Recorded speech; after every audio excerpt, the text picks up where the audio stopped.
Donc moi et Jean-Yves, là, on s'occupe pas mal de trotteurs dans la journée. Moi, j'essaye de trouver pourquoi il pousse à droite, pourquoi il saute du cul, pourquoi il n'arrive pas à tourner à droite ni à gauche. Après, j'essaye de les soigner et dans les soins, il y a une partie intégrante de la maréchalerie, donc c'est ce que fait Jean-Yves.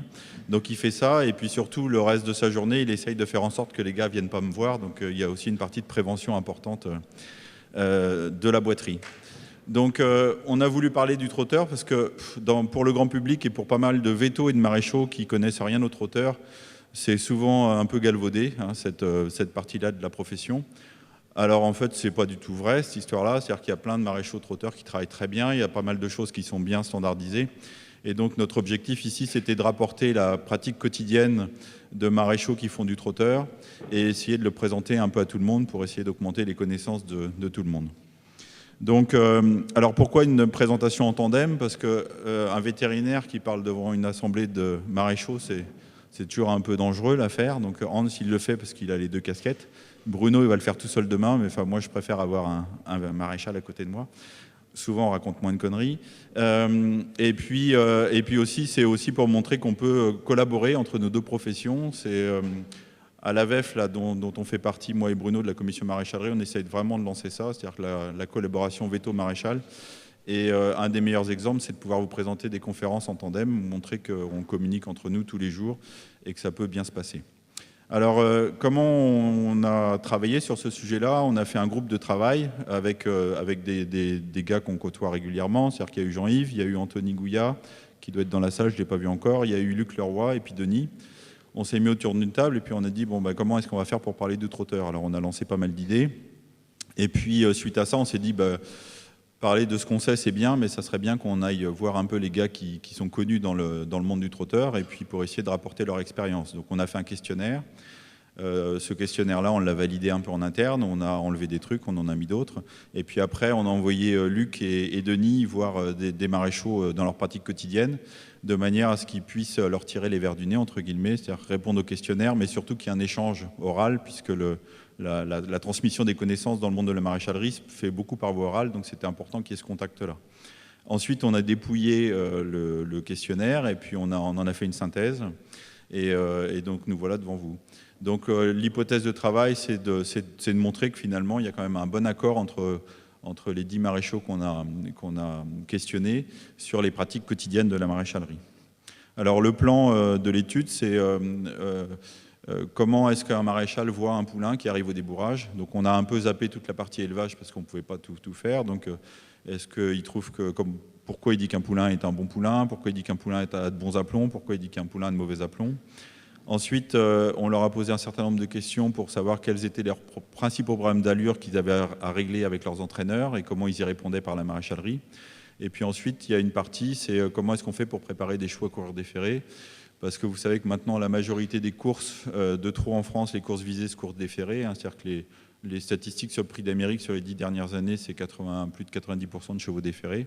Alors il y a des nouvelles lois là, qui visent à protéger la santé des chevaux, donc on en discutera un peu tout à l'heure, qui vont interdire aux 2 ans, là, au B, de courir déféré, l'année de 2 ans, puis après ça sera l'année de 3 ans, puis de 4 ans. Alors bon, ils ont encore le temps de changer d'avis, la SECF, mais globalement, c'était important aussi d'aborder ce sujet-là, parce que pour beaucoup de gens, courir des chevaux déférés, c'est pas bien pour eux, il faut appeler la SPA et tout le bazar. Et donc je pense que si c'est bien fait, c'est ce qu'on va essayer de vous montrer là, ça peut être aussi salvateur pour la santé des chevaux. Donc je laisse la parole à mon collègue Jean-Yves pour vous parler de la manière dont le maréchal regarde les chevaux quand ils arrivent au débourrage. Tout d'abord, bonjour. Ce qu'il faut savoir, c'est déjà qu'on a interrogé une dizaine de maréchaux et que ça équivaut à peu près à 30 à 40 000 ferrures annuelles sur des trotteurs. Donc quand même, les réponses sont basées sur quand même un grand nombre de chevaux. Donc on leur a demandé quel était le point faible ou les points rédhibitoires sur quand un poulain arrive au débourrage. Donc on a pris les principaux défauts qu'ils nous ont dit, quoi. Donc déjà, sur les 10 maréchaux, il y en a 6 qu'on considérait qu'un pied beau était un point rédhibitoire, était un point faible, c'est-à-dire était très préjudiciable pour la suite de la carrière du cheval. Et sur les 6, 3 ont considéré que c'était irréversible quant à un trotteur qui arrive avec un pied beau au débourrage, que de toute façon, il aurait des gros problèmes pour trotter à l'avenir et voire des lésions sur le membre opposé qui va soulager pendant toute la carrière du cheval. De toute façon, à terme, il aura des gros soucis. Ensuite, ils nous ont parlé des chevaux qui sont panards ou trop panards. C'est-à-dire comme la photo de gauche, celui-là, elle est vraiment trop panard, et à droite, il est panard, mais enfin, ça peut être, éventuellement être corrigé. Donc, sur les chevaux panards, ils ont considéré que 6 maréchaux sur 10 considéraient qu'on pouvait toujours travailler sur le cheval panard, mais que c'était très rédhibitoire quand même. Et 4 ont considéré qu'un cheval trop panard, de toute façon, c'était comme le pied-beau, son avenir était complètement compromis, et que de toute façon, il n'y avait pas d'issue à partir du moment où le cheval arrive au débourrage dans ce genre d'aplomb. Ensuite, problème opposé, les chevaux cagneux ou trop cagneux. Donc là, pareil, c'est le même chiffre que pour le panard. 6 maréchaux sur 10 considèrent qu'un cheval cagneux est un gros handicap, mais 4 sur 10, à mon avis toujours les mêmes, dont moi je suis y compris, considèrent que de toute façon un cheval trop cagneux, il n'y aura pas d'issue non plus pour la suite de sa carrière. Et 4 maréchaux sur 10 interrogés, eux, considèrent qu'il n'y a aucun défaut qui peut porter préjudice à la carrière d'un cheval. Quel que soit son problème, sa carrière n'est pas mise en cause pour autant. Bon, ensuite, il y avait d'autres problèmes assez préjudiciables, c'est-à-dire par exemple que pour le trotteur, 3 maréchaux sur 10 considéraient qu'un trotteur qui avait les pieds plats, très larges, sont assez handicapants. Si le cheval n'a pas de problème d'allure, ça peut encore aller, mais si le cheval a des gros problèmes de passage, on va avoir des gros soucis pour rétrécir la largeur du pied. C'est un cheval qui aura des gros problèmes pour courir des ferrets. Vu les pieds plats, on va être obligé de compenser avec une plaque ou autre produit. Donc les pieds plats sont quand même très contraignants. 3 sur 10 nous ont déclaré aussi que les chevaux longs jointés, de toute façon, pour un trotteur, c'est pareil, c'est un gros handicap. Peut-être pas sur le pied en lui-même, mais de toute façon, les jambes vont souffrir à terme. Et 1 sur 10, entre autres, c'est moi, je trouve étonnant que pas plus de maréchaux aient parlé de la mauvaise qualité des pieds au niveau d'un trotteur qui arrive au débourrage, parce que moi, je pense que certains chevaux, on peut constater que tout le long de leur carrière, quelle que soit la ferrure, quels que soient les produits utilisés, on n'arrivera pas à leur faire une paroi correcte. Et ces chevaux-là, moi je pense que de toute façon, on est obligé d'adapter la ferrure à la qualité de la corne, et pas seulement d'adapter à la ferrure au geste du cheval. Et je pense que c'est contraignant, et que de toute façon, ces chevaux-là ne courront pas déférés à l'avenir. Donc pour moi, je suis le seul à avoir répondu ça, mais je pense que une mauvaise qualité de corne, même si le cheval a des aplombs corrects, n'a pas de défaut ailleurs, je pense que c'est une grosse contrainte pour la suite de sa carrière. Donc ensuite, on a demandé à tous ces maréchaux de nous décrire un beau poulain quand il arrive au débourrage. Donc là-dessus, tout le monde est à peu près d'accord.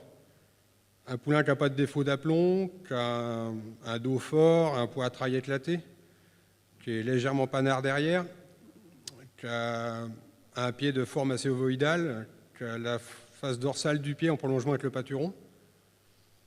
Bon, après, certains avaient des critères un peu plus personnels. Certains considéraient qu'il faut qu'il ait les jarrets plus haut que le genou. D'autres, une épaule assez oblique pour une bonne amplitude de geste. Et puis, un nous a répondu, enfin ça reste à vérifier, que les bons chevaux ont toujours des petites châtaignes. Bon, ça, c'est des petites châtaignes. Ça reste à prouver, mais a priori, il aurait constaté ça. Mais bon. Mais autrement, tout le monde est assez d'accord sur le fait qu'un poulain doit être d'aplomb et dos assez court, enfin... Ça reste assez classique. Ah, on est reparti à l'envers.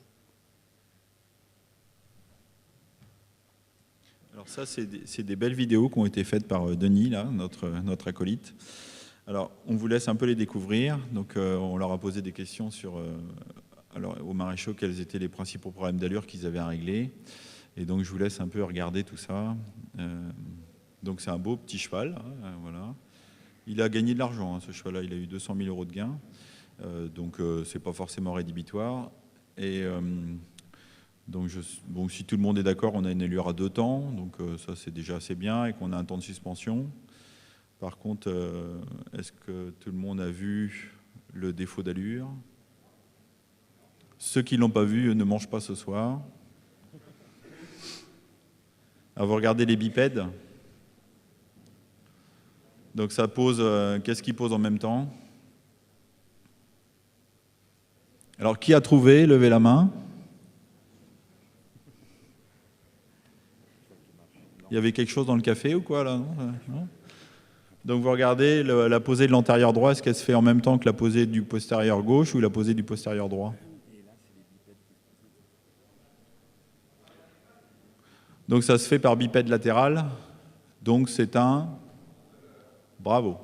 D'accord. Donc voilà, donc on aurait pu l'acheter comme ça quand on le regarde, hein, il est joli tout ça, mais alors est-ce qu'il ne faut pas acheter les ambleurs? Ça c'est pas sûr, hein, mais par contre c'est sûr que c'est quand même des soucis qu'on doit pouvoir régler en maréchalerie. Donc Jean-Yves va vous expliquer comment lui il règle ces problèmes-là, enfin lui et puis surtout ses 9 acolytes. Donc la ferrure des ambleurs, tout le monde est à peu près d'accord, elle est relativement simple. En fait le but c'est de mettre du poids et du confort sur les antérieurs et très léger derrière. C'est des chevaux qui courent principalement des ferrés et des postérieurs. Le but est de créer un décalage entre l'avant-main et l'arrière-main. Donc la ferrure peut être assez basique, comme par exemple sur la photo de gauche, c'est un acier style 28 avec une plaque de cuir et de la mousse dessous. On peut mettre un combi-pad, voire éventuellement un queue d'aronde, mais le queue d'aronde, c'est une ferrure vraiment de course, parce que je trouve que le cheval avec un queue d'aronde, ça vieillit très mal, et on fait une pression sur la fourchette, et le pied n'a pas un appui très régulier. Donc on préconise assez le suédois vraiment que pour la course. Et puis derrière, très léger, là on peut voir en bas à droite un postérieur avec un petit talus là, qui est à 50% d'usure, qui fait là, il reste plus que 30 grammes sur le pied, quoi. Mais tout le monde est à peu près d'accord en disant que sur l'ambleur, il ne faut pas chercher compliqué, il faut mettre du poids devant et du confort. Et c'est des chevaux qui ne vont pas courir des ferrés des antérieurs normalement. Ils courront des ferrés derrière à coup sûr, mais devant c'est très rare. Ça, c'est un deuxième cheval, toujours Denis. Alors là, il est allé faire un petit tour à Grosbois avec son copain Xavier Moreau, je crois, hein, c'est ça, qui lui a sélectionné les chevaux. Donc, alors ça, c'est pareil, la question, c'est de savoir est-ce que vous avez envie d'acheter ce poulain-là ou pas. Alors, c'est difficile, parce qu'on n'a pas le chronomètre. Alors, il est joli, il baisse la tête, on pourra faire un cheval de dressage. Par contre, je vous invite à regarder la hauteur à laquelle il monte ses postérieurs. Et aussi ses antérieurs.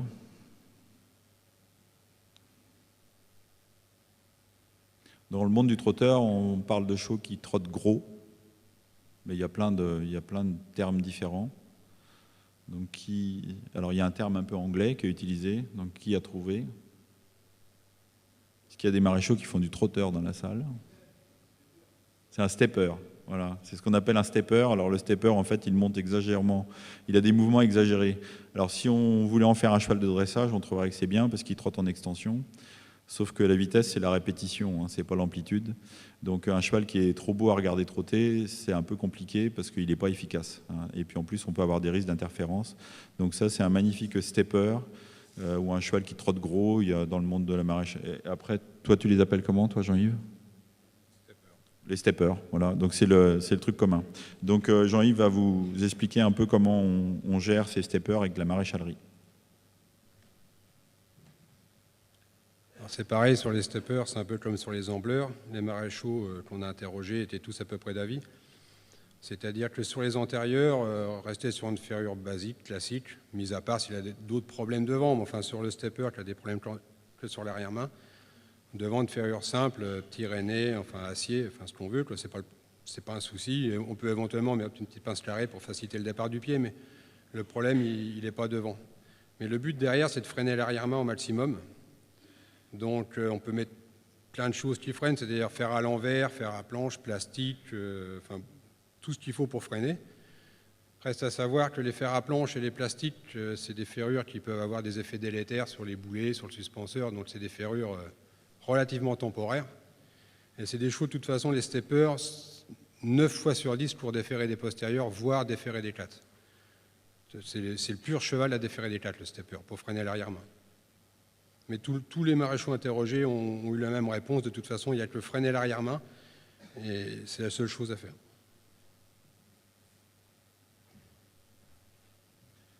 Donc là, c'est encore un trotteur. Alors, on les a filmés pleine balle, là. Hein. Ça, c'est un trotteur, il monte, il fait une ligne droite, il est sur le pied de 15. Hein. Donc, ça va vite.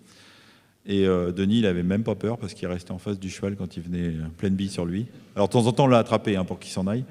Mais, parce que, comme disait Hans, c'est vrai que quand on filme, on ne voit pas les chevaux arriver sur nous. Donc, regardez bien ce cheval, il y a 3 foulées. Toujours les mêmes, en répétition. Alors, qui a trouvé? Vous avez le droit de lever la main, par contre, vous n'avez pas le droit de le dire aux voisins. Alors, je vous donne un indice, c'est la deuxième foulée.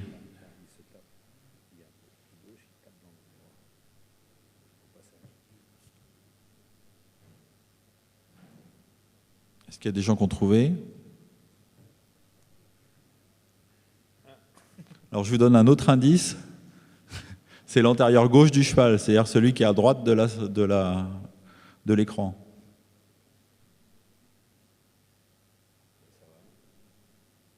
Attention. Ça va se passer là. Vous avez vu? Donc c'est un magnifique cheval qui va au genou. Hein. Les premières foulées, ça passe à peu près bien. Et vous avez vu le renvoi de l'antérieur par le genou. Alors maintenant, si vous regardez un peu mieux, il faut regarder l'interférence entre l'antérieur gauche et le postérieur gauche. Parce qu'en fait, il y a des chevaux qui vont au genou parce qu'ils sont panards, ça, bon, ils sont tous pas à peu près pareils. Mais après, il y a des chevaux qui sont renvoyés par les postérieurs. Et si vous regardez bien ce cheval-là, en fait, le début des emmerdements, ça vient du postérieur. C'est-à-dire que c'est le postérieur qui vient taper dans l'antérieur et qui le renvoie dans le genou. Donc les causes à régler ne sont pas forcément que sur les antérieurs. Si vous avez un cheval qui a le cul à droite ou le cul à gauche, ça peut vous augmenter les problèmes d'interférence. Et quand vous regardez ce pauvre cheval, là, en ligne droite, il arrive à rester au trot, hein, parce qu'il était chez lui et sur sa piste. Par contre, vous pouvez vous imaginer que dans le dernier virage de Vincennes, s'il se met un coup de pétard dans le genou, il risque d'être au galop, et le gars, même s'il était en première position, il perd les 25 000 ou les 50 000 au premier, quoi. Donc il faut s'occuper de ces problèmes-là. On fait ce qu'on peut, mais ça peut quand même être embêtant. Et vous voyez qu'au niveau mécanique, même le départ du membre, là, quand il y a la percussion avec le genou, c'est énorme, hein. Il y a une force qui est absolument considérable. Et ce qui est intéressant avec ce cheval-là, c'est qu'on savait qu'il allait au genou, c'est pour ça qu'on l'a filmé. Et il a fallu regarder vraiment la vidéo longtemps et avec beaucoup d'attention pour trouver vraiment le moment où c'était le plus flagrant. Donc les chevaux qui vont au genou, ils n'y vont pas forcément à toutes les foulées. Mais par contre, s'il y a un problème d'interférence avec les postérieurs, ça peut créer vraiment des catastrophes et avoir ce départ du membre. Là, on a l'impression qu'il va perdre son antérieur gauche, quoi. Donc Jean-Yves va vous expliquer un peu comment on peut gérer ces problèmes d'interférence. Donc, sur les chevaux qui vont au genou, c'est le problème d'allure qu'on a rencontré le plus de réponses différentes au niveau des ferrures. Déjà, au niveau des parages, un maréchal sur deux préconise de descendre un petit peu la mamelle externe pour les chevaux panards. Et l'autre moitié des maréchaux considère qu'il faut laisser le pied dans son aplomb naturel et ne pas chercher à le corriger du tout. Moi, je serais plutôt de cet avis-là, parce que je pense que descendre la mamelle externe, de toute façon, on ne va pas avoir un appui régulier. Et moi, je pense que l'idéal, c'est quand même de laisser le membre dans le prolongement du membre. Toujours au parage, essayer d'avoir un pied relativement étroit, plutôt un pied en forme d'olive, assez long et étroit. Et au niveau des ferrures, donc pas mal de maréchaux, c'est-à-dire 4 sur 10 préconisent de tronquer la branche interne du fer pour limiter le choc. Ça ne va pas changer particulièrement l'allure du cheval, mais au niveau de quand le cheval va venir se toucher, ça va éviter les atteintes. 3 maréchaux sur 10 préconisent, eux, à l'inverse, une branche interne couverte, sans garniture surtout, mais couverte, avec une branche externe plus affinée au niveau de l'enfoncement du pied dans le sol, pour bloquer l'interne et faciliter le départ du pied. D'autres aussi préconisent plutôt pour les chevaux panards de tronquer en mamelle externe pour faciliter le départ du pied. Mais dans l'ensemble, de toute façon, tout le monde part du principe qu'il faut une ferrure la plus légère possible, parce que de toute façon, le poids va automatiquement augmenter le défaut du cheval, aggraver son geste. Derrière, la ferrure de derrière n'a pas d'importance, sauf dans le cas où le cheval va au genou par effet ricochet, c'est-à-dire comme le cheval qu'on vient de voir. Donc là, il faut freiner l'arrière-main pour qu'elle vienne soit freiner, soit la faire écarter, mais principalement la freiner. Donc si le défaut n'est pas très important, une pince carrée peut suffire, mais après on peut aller sur des ferrures qui freinent plus et retomber sur des ferrures qu'on met au stepper. Et les chevaux qui vont au genou, c'est ces chevaux-là qui courent quasiment à chaque fois déferrés, au moins devant, parce que c'est encore la meilleure solution pour pas qu'ils se fassent mal. Et voilà. Il faut utiliser à partir de ce moment-là des bons pieds et qu'ils aient une usure régulière, justement, parce que ces chevaux-là, je pense que si on leur descend la mamelle externe, on va changer l'appui et on va créer une usure qui ne va pas être régulière sur le pied, et quand le cheval va courir, vu l'épaisseur de corne qu'on risque de perdre, on va avoir des gros problèmes pour la course d'après, et éventuellement déjà pour la course, cette course-là. Donc ensuite, le gros problème qu'ils nous ont soulevé aussi, c'est les chevaux qui n'écartent pas assez derrière. C'est des chevaux souvent qui n'écartent pas assez derrière parce qu'ils soit ils sont cagneux, soit parce qu'ils trottent dans leur sillage, comme on dit, soit qu'ils manquent de quartier et de mamelles externes. Donc ces chevaux-là, les maréchaux nous ont tous préconisé. La moitié préconise une branche externe couverte pour éviter l'enfoncement dans le sol. Une branche américaine pour faciliter la rotation du pied, c'est-à-dire que quand le pied est au contact du sol, c'est souvent le talon externe qui va poser en premier. Donc la branche externe va lui aider à faire une rotation. Ou une petite pince carrée pour les chevaux qui n'ont pas un gros problème, mais qu'il faut juste freiner, limiter l'amplitude du geste. Et un maréchal sur 10 nous a dit qu'il utilisait encore régulièrement un crampon externe. Bon, ça, on n'utilise plus beaucoup, mais bon, lui, il l'utilise encore assez régulièrement. Et la ferrure antérieure pour ces chevaux-là, c'est de faciliter le départ du pied, c'est-à-dire une pince carrée, voire une plaque pour donner du confort. Et ce qu'on a trouvé assez intéressant au niveau des questionnaires, c'est qu'à aucun moment un maréchal nous a dit qu'il pouvait poser, quel que soit le problème, un fer compensé ou une talonnette. Ça veut dire qu'aujourd'hui, ces ferrures-là sont assez... on n'en met plus. Et c'est quand même assez intéressant parce que c'est des fers qu'on pouvait utiliser autrefois, et là, qu'on s'est aperçu avec le temps que les compensés sont très préjudiciables. Et puis, ce qui a été intéressant aussi, c'est de constater que, principalement sur les chevaux qui vont au genou, aucun maréchal ne porte atteinte à l'intégrité du pied. C'est-à-dire qu'on ne tronque jamais la mamelle, on ne tronque jamais le quartier avec un coup de râpe, rien du tout. Par rapport à ce qu'on peut voir des fois sur les champs de course, où des gars ont été fortement à la râpe sur la mamelle ou le quartier, justement pour faciliter le passage. Et ça, au bout de 2 ferrures, on a un cheval qui est complètement panard.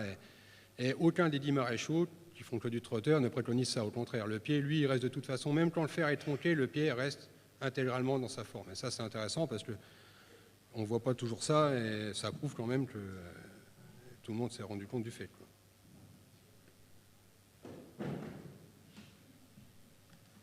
Alors là, c'est encore Denis, 2 fois de suite, le même jour. Même cheval, même driver, même piste. Il faisait beau en Normandie, vous avez vu, ça peut arriver. Et alors là, c'est encore un quiz. Donc il y a un côté, je ne vous dirai pas lequel, le cheval est ferré, et l'autre côté, le cheval est déferré. Alors essayez de regarder un peu les vidéos, vous faire une idée. Alors il y a steak frites pour ceux qui ne trouvent pas ce soir, et magret pour ceux qui ont trouvé. Alors sur la vue de face, ce n'est pas forcément très facile. Il faut regarder quoi? Il faut regarder la hauteur à laquelle le cheval lève ses antérieurs. Et puis, essayer un peu de regarder la rectitude du cheval. Mais je dois dire que sur seulement ces vues de face, ce n'est pas forcément très facile. Donc c'est aussi des vidéos de fréquence qui sont... et donc le cheval, c'est pareil. Là, on avait demandé à l'entraîneur d'appuyer sur le champignon. Donc il montait sa côte là, sur le pied de 15. Et le gars, il n'avait pas fait semblant parce que le pauvre cheval, après, on l'a réformé. Mais, donc, il avait vraiment joué le jeu, quoi. Donc, est-ce qu'il y a des gens qui ont déjà une petite idée? Alors, normalement, avec celle d'après, vous allez avoir plus d'idées. Donc, pareil, même cheval, même piste. Alors, on a crevé entre le premier truc et le deuxième truc, ce qui fait qu'il y a un sulky qui a un garde-boue et l'autre qui n'en a pas. Donc, pour ceux qui sont un peu regardés, mais je peux vous assurer que c'est le même cheval, le même driver, la même vitesse, et qu'il y a un côté, le cheval était ferré, et de l'autre côté, le cheval était déferré. Alors, il faut regarder la hauteur de passage d'un antérieur par rapport à l'autre, c'est-à-dire qu'essayer de comparer entre les images de droite et les images de gauche, la hauteur à laquelle l'antérieur droit croise le genou gauche, et inversement. Premier élément à regarder. Donc ça, vous avez regardé. Il fait plus chaud, ouais, parce qu'il commençait à se coucher un petit peu, Denis, sur la deuxième vidéo. Alors on le tenait pour pas qu'il tombe. Mais... Et alors après, le deuxième truc, c'est vous regardez la hauteur à laquelle le cheval monte ses antérieurs, mais aussi ses postérieurs si vous voulez. Et notamment, lors de la phase postérieure de la foulée, juste avant que le cheval ramène son membre vers l'avant, regardez à la hauteur jusqu'à laquelle le cheval monte, que ce soit côté droit ou côté gauche. Et vous voyez qu'il y a des interférences qui sont vraiment importantes, parce que vous voyez comment il lève, ses protections, le cheval, avec son antérieur. Donc c'est quand même vraiment important que ça passe. Et ce cheval-là, il avait le cul à droite, cul à gauche, pardon. Donc c'est pour ça qu'il a un peu d'interférence entre l'antérieur droit et le postérieur droit. Et après, le troisième truc qui est vraiment important et qui est, à mon avis, qui est vraiment fondamental, de la différence entre le cheval ferré et le cheval déferré. Alors, il était ferré avec un acier plat et une plaque, donc ça fait quoi, 250 grammes? À peine 220 grammes, et de l'autre côté, il était déferré. Et donc, regardez les antérieurs juste avant qu'il touche le sol. Regardez si le cheval, d'un côté, il touche le sol avec son talon ou s'il va le toucher plutôt à plat. Donc, vous voyez, il y a quand même une différence très très importante entre chaque côté. Et là, il allait à la même vitesse. Alors, est-ce que tout le monde a trouvé? Donc, on va voter. Qui vote pour le pied, je dis bien ferré, à gauche de l'écran?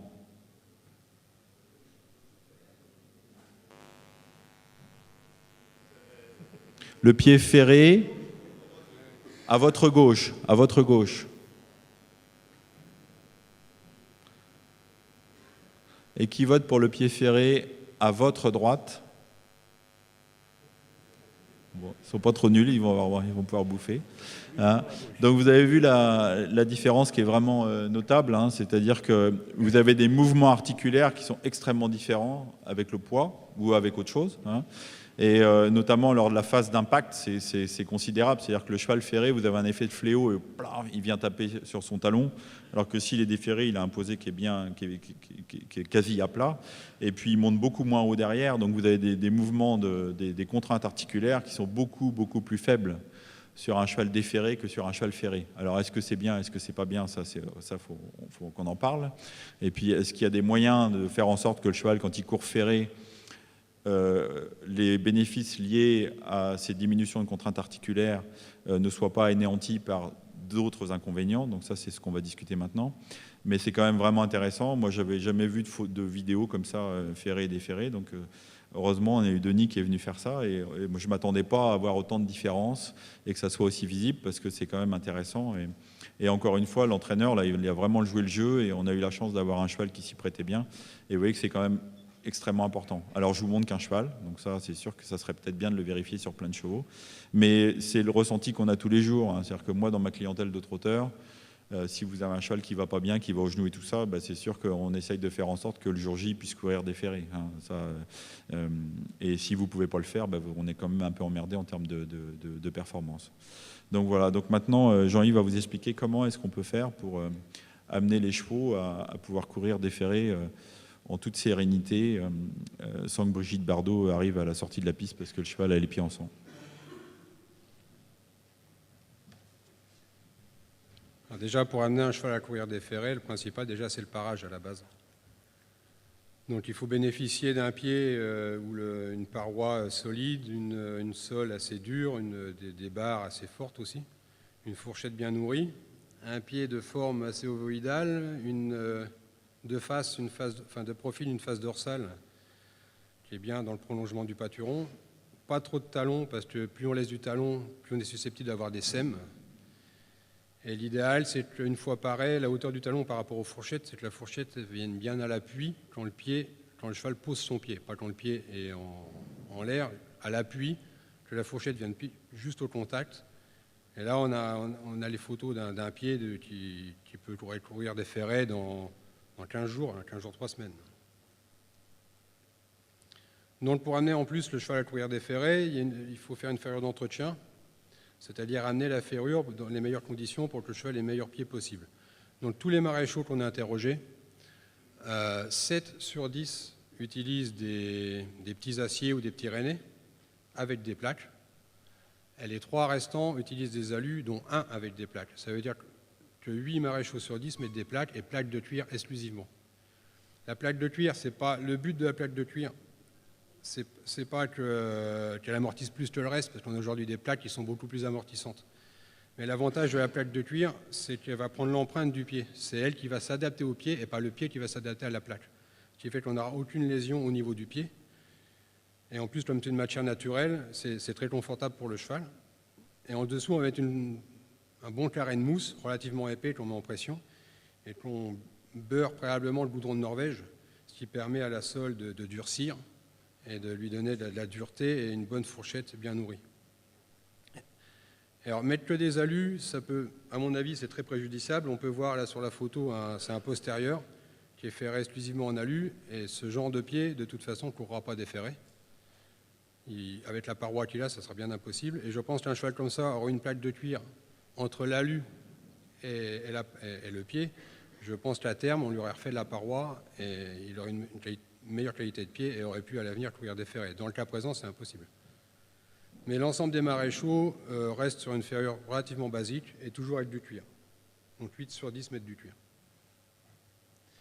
Et puis les clous, enfin on leur a demandé aussi le type de clous, enfin ça c'est après, c'est au choix de chacun, mais enfin c'était sûr que moins on met de clous, mieux c'est pour la paroi. Quand il y a un trotteur, pas besoin de beaucoup de clous, devant 7 voire 6, ça suffit largement sur un trotteur type.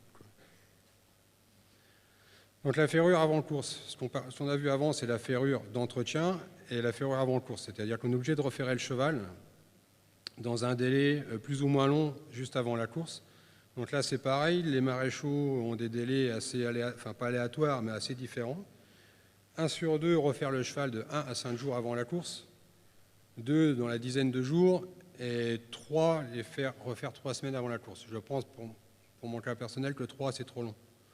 3 semaines avant la course, c'est beaucoup trop long, le cheval refait du pied. Et ce qui est très contraignant pour un cheval qui doit courir déferré, c'est le pied long. Plus on va avoir du pied long, plus on va avoir de la cassure. Donc l'idéal, c'est de referrer le cheval dans les 10 jours qui précèdent. On fait juste un relevé, on laisse sa ferrure clip, on peut éventuellement changer de plaque de cuir s'ils ont trop souffert. Si on referre le cheval la veille, voire 2 jours avant, la plaque de cuir n'est pas spécialement indispensable, on peut juste reposer le fer sans mettre la plaque à 2 jours, elle n'a pas une utilité phénoménale. Mettre des clous évidemment plus fins pour ne pas abîmer la paroi, mettre un nombre de clous limité. Si on referre le cheval la veille de la course, on peut éventuellement mettre 6 clous sans les river, c'est-à-dire 6 clous juste enfoncés coupés à ras de la paroi pour éviter l'arrachement en cas s'il se déferrait. Alors c'est des chevaux qu'on va déferrer juste avant la course, c'est-à-dire après le hit d'échauffement. Ils vont être déferrés juste avant d'entrer en piste. Et quand on les défère, comme vous voyez sur les 2 photos, là, on ne va pas chercher à toucher au pied. Là, on voit la sole et la fourchette qui sont noires et dures du goudron de Norvège.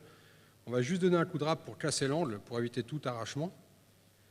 Et si tout se passe bien, normalement un pied comme ça, vous voyez, on aurait pu éventuellement râper un peu le pariétal, mais il ne faut surtout pas y toucher, il faut le laisser tel que de toute façon. Maintenant, le pied, il est prêt comme ça.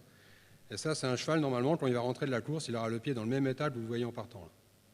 À partir du moment où la corne est dure et la corne est comme ça, il n'y a aucun souci.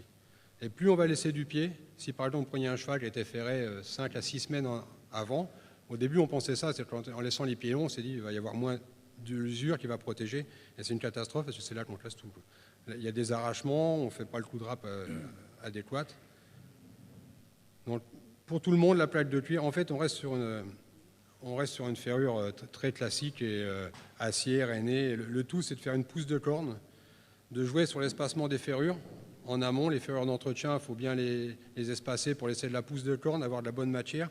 Pas de trop non plus pour pas que la corne ait tendance à se détruire en fin de ferrure. Le but est la gestion de la ferrure sur le long terme. Alors, qu'est-ce qui nous empêche de courir déferré ? Comme on a dit tout à l'heure, c'est sûr que les ambleurs, c'est compliqué. Ici, c'est les fameux Alustar, que tout le monde doit connaître un peu. Alors, posés à l'envers pour essayer d'augmenter le rolling. Donc, c'est sûr qu'un cheval qui a besoin de poids de vent, courir déferré, c'est compliqué. Après, il y a tout ce qui est douleur de pied pure. Donc, on peut avoir des douleurs internes, comme la radio en haut à gauche, là où il y a de l'hyperostose. On peut avoir des défauts de paroi, donc on en a parlé. On peut avoir des blêmes, des abcès ou éventuellement des sèmes. Ensuite, il y a les facteurs extérieurs. Alors, il y a l'usure. C'est-à-dire qu'ici, vous avez différents types de pistes d'entretien. Celle qui use le moins, c'est la terre, c'est au milieu. Alors bon, il y a différents types de terre, s'il y a beaucoup de cailloux. Après, vous avez le sable de mer en haut à gauche. Après, il y a les fibrés là, en haut à droite. Et puis après, le mâche-fer, c'est ça, c'est ce qu'use le plus, avant le vigna qui est en bas à droite. Alors, il faut savoir que l'humidité augmente l'abrasion. C'est-à-dire qu'à Vincennes, quand vous partez aux courses et qu'il fait beau et que c'est sec, vous allez revenir avec 2 mm de moins de paroi à peu près. Si vous y allez et qu'il fait mauvais en plein hiver, vous allez revenir avec 4 mm de moins de paroi. Donc il y a une différence importante. Donc ça permet de répéter ou pas le nombre de courses déférées. Donc en général, tous les gars sont tombés d'accord en disant qu'on pouvait le faire 2-3 fois de suite, mais après qu'il fallait se calmer un peu le temps que le pied se refasse. Alors, en discussion, donc, on en a parlé, donc c'est sûr que on n'a pas fait une étude internationale sur le trotteur, hein, on s'est limité un peu à notre Normandie et la région parisienne, mais bon, on a quand même interrogé des gars qui faisaient pas mal de chevaux, donc je pense que l'avis est intéressant à prendre, puis après vous en ferez ce que vous voudrez, enfin vous l'aménagerez, c'est comme partout, les connaissances on les prend, on prend ce qu'il y a de bon, on prend ce qu'il y a de moins bon, et puis on fait son chemin. Après, bon, on va sauter un peu tout ça parce qu'on est en retard. Pourquoi c'est bien de courir déféré? Alors, il y a le poids. Ça, je pense que c'est ce qui explique la notion de différence mécanique au niveau des contraintes articulaires. Est-ce que c'est mauvais, est-ce que c'est pas mauvais? Moi, je suis pas sûr que ça soit mauvais. Par contre, il y a aussi sûrement d'autres choses sur lesquelles ça agit. C'est-à-dire que le cheval, c'est un animal de fuite. Hein, c'est pas un prédateur. C'est lui qui se fait bouffer, donc il faut qu'il sache courir vite, quoi. Et la fuite, là, quand on fuit, quand on court à fond, et en fait, il y a un certain nombre d'organes qui sont privilégiés, et puis il y a d'autres organes qui ne le sont pas. On peut penser que si le cheval est déféré, on revient quand même très très proche de ce qui se passe dans la nature. Donc il y a sûrement une notion d'intégration nerveuse qui est différente entre le cheval qui est déféré, c'est-à-dire que ce qu'il sent au niveau de ses pieds, ça va être intégré de manière différente au niveau de son cerveau, et donc je pense que ça joue sur son comportement de fuite, que si le cheval il est ferré et qu'il a des chaussures qui sont plus ou moins amortissantes. Donc ça, je pense qu'il y a une notion vraiment aussi de cerveau. C'est pour ça que les gens ils vous disent qu'un cheval qui court pieds nus, il court mieux qu'avec de la résine, alors que pourtant, on ne va pas y avoir des différences de poids énormes. Donc ça joue. Après, il y a des hypothèses. Il y a Denis qui dit qu'on peut libérer des endorphines avec le fait de courir pieds nus, que le pied soit au contact du sol et que le cheval, du coup, avec les endorphines, il court plus vite. Donc ça, c'est possible que ce soit comme ça dans la nature. Et puis après, il y a des choses plus complexes en termes de neurologie. C'est-à-dire que, en gros, la neurologie, vous pouvez essayer de le comparer à une chaîne câblée. Donc, dans un câble, il va passer 100 chaînes. Globalement, il y a 3 types de récepteurs. Il y a des récepteurs pour savoir où on pose les pieds, c'est la proprioception. Il y a des récepteurs pour savoir comment je vais faire mon geste sportif. Ça, c'est les mécanorécepteurs qui commandent les contractions musculaires et tout ça. Et puis après, il y a les récepteurs de la douleur. Il y a les nocicepteurs. Sauf qu'il n'y a que 100 chaînes. C'est-à-dire que si vous avez les nocicepteurs qui prennent toute la place, les autres, ils n'ont pas de place. C'est-à-dire que tout ce qui est mécanique, tout ce qui est gestion de l'effort et tout ça, ça va être moins bon. Par contre, si vous embouteillez, entre guillemets, le message par une augmentation de la proprioception, c'est-à-dire que le cheval, il a sa plaque, d'un seul coup, il n'a plus de plaque, donc on augmente la proprioception, vous allez déjà embouteiller la case nociception. Ça, c'est possible. Et si vous avez augmenté à l'avance l'activité des mécanorécepteurs qui jouent la locomotion, c'est-à-dire qu'avec la plaque et tout ça, vous allez augmenter un peu le poids. Le cheval, il va faire plus de boulot au niveau d'intégration nerveuse, c'est-à-dire qu'il va éduquer ses mécanorécepteurs à augmenter le geste sportif. Donc vous allez vous retrouver en fait avec un cheval, lorsque vous allez le courir déféré, qui va avoir plus de proprioception, qui va garder sa mécanoréception, et peut-être que la douleur va y avoir moins de place, quoi. C'est-à-dire qu'au lieu d'avoir 20 chaînes de douleur, il n'y en aura peut-être plus que 5, et du coup, votre cheval, il ira peut-être plus vite. Enfin, ça, c'est des hypothèses. Hein, voilà, Francis Desbrosses fait beaucoup de recherches là-dessus, sur tout ce qui est nocicepteur, mais je pense qu'il n'y a pas que le poids. Hein, voilà. Donc, en conclusion, je laisse mon collègue finir. Voilà, la conclusion, elle est assez simple. En fait, ce qu'on s'est rendu compte, c'est qu'en interrogeant tous ces maréchaux, c'est qu'en fait, pour amener un cheval à courir déféré, il n'y a pas 50 solutions. Il faut revenir aux fondamentaux de la maréchalerie, c'est-à-dire un cheval d'aplomb avec de la bonne corne et des pieds sains, quoi. Il n'y a pas d'autre solution. C'est le parage et tout, et après une ferrure simple. Et en fait, c'est les fondamentaux, quoi. Donc, c'est ce qui a été agréable de constater, c'est qu'il faut en arriver là, à la base, pour courir déféré, quoi. Et puis je voudrais remercier les maréchaux qui ont répondu au questionnaire, parce que ce n'est pas toujours spécialement évident qu'un collègue vienne nous voir et nous interroge sur notre façon de travailler, et on est toujours un peu réticent, donc je les remercie d'avance. Tous les 10 maréchaux, enfin 9 maréchaux qui ont bien voulu répondre aux questions, c'était peut-être pas toujours gagné d'avance, ils n'ont peut-être pas tout dit, mais enfin bon, ils ont dit la majorité des choses. Et puis aux entraîneurs, combien était sympa de nous prêter des chevaux et de jouer le jeu.